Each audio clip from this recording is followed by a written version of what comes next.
Hey guys, this is Mike Tarallo with Qlik. In this video, you will learn how to use the Qlik DataMarket connector with QlikView.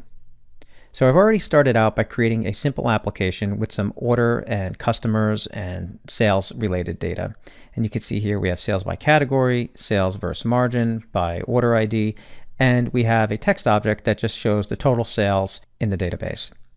So let's say for some reason we need to also provide analysis on the sales figures converted to euros. Let's say all the sales have been entered within US dollars and we need to now convert those sales to euros.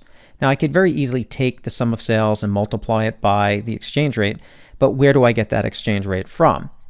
Well, we could use that as a simple variable and then update it when the exchange rate changes, or we can pull it from our data as a service offering, Qlik DataMarket.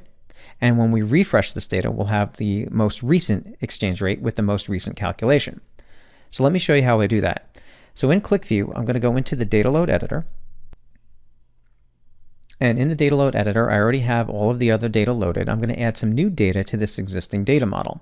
And you'll see within my database list, I have a connector called QV DataMarket connector.exe. This is installed when you run the simple setup that you get from our download site. So all I have to do is click connect, and you will receive a message about how Qlik DataMarket provides access to a range of ready-to-use data services from our data as a service offering. And for your knowledge, we have both free and paid for data services.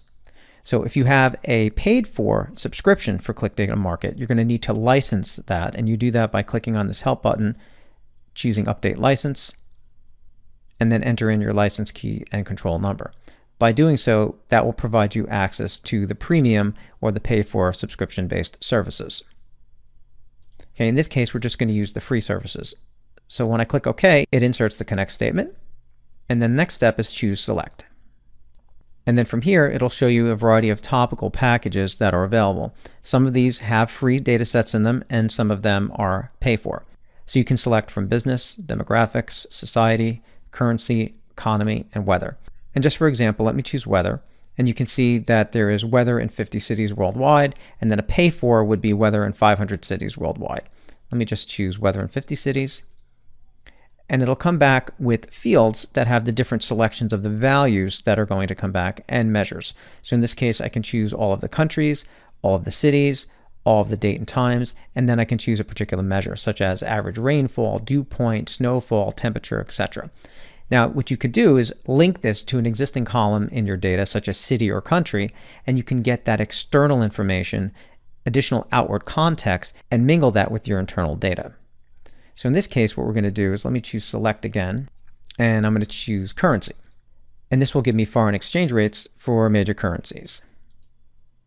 Okay, a pay for would be 21 by 21 currency exchange rates. And the free one is 3 by 3, which include euro, pound, and US dollar. So for this example, we'll use that one.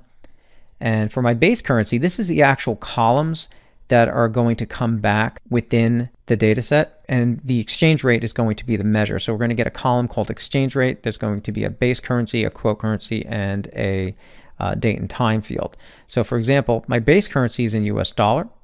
The quote currency that I want is going to be in euro.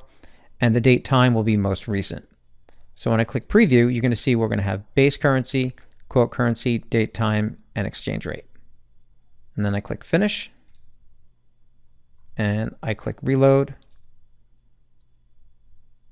Okay, and then by doing so, I'm going to go back into the data load editor. And I'm going to go into the table model viewer. And you can see my existing data model along with the 3 by 3 currency exchange rate. Okay, and you can see that it's linked to an existing column in my customers table called base currency. Okay, so let's go back into the view. And now you can see that my total sales for euros is calculated as follows. So this text object was already created. If I go to properties, and you can see there's my sum of sales multiplied by the column exchange rate. Okay, hope this was helpful in showing you how you can use Qlik DataMarket with QlikView to grab external data and incorporate it with your internal data. Look out for more videos on this site that will show other examples of the value of Qlik DataMarket. Hope this was helpful. I'll see you guys on the next video. Take care.